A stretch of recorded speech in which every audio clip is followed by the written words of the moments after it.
Annan Foundation oyango ni Kenya en achiel kuom pinje mineno ni tulo nyalo muochie e yiero mage.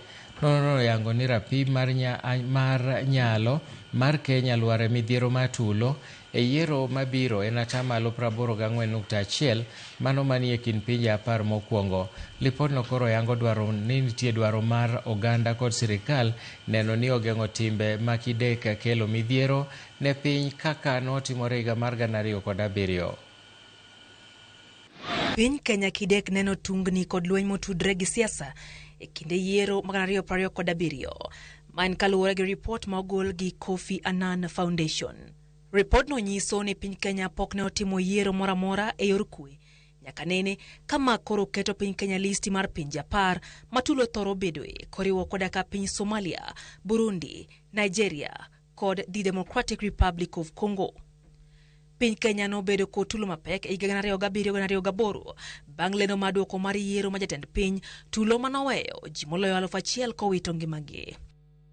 Ripodno ma ogolie dwe mar 6 kata kamano oyango ni piny Kenya otimo maber moloyo pinje moluore e keto chike kod chenro mag yiero, to kata kamano piny Kenya pod nyalo biro bedo gi tulo e rapim mar 84.1.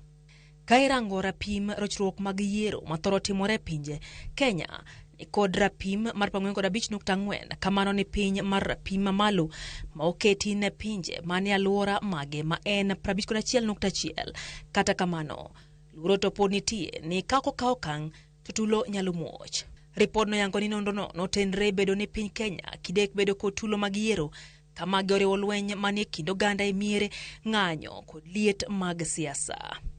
Ripodno yango ni lwasi mar siasa mar Kenya kidek bedo gi tulo kaluwore gi piem mapek ma jatend piny, siasa mar dhoudi, onge mar tije ne rawere, laro lowo kod rem bedo gi adieri kuom duol matao yiere pacho ka IEBC.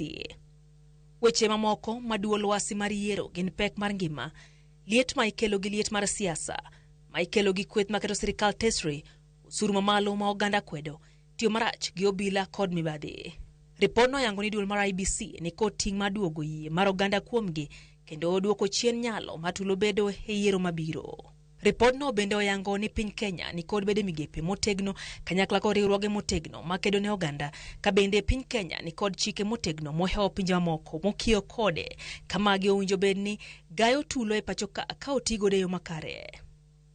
Ripodni biro kodong' higa achiel to piny Kenya dhi e yiero maduong' ka kweth maketo sirikal tesre bende temo manyo jachung' achiel mabiro piem gi jatend piny Kenya William Ruto. E kinde maliet mar siasa bende koro medore, rombe mag siasa osebed ka itimo e monj mag siasa ma oseyo oganda gi hinyruok ka kweth seyo nyawadgi kuom tulo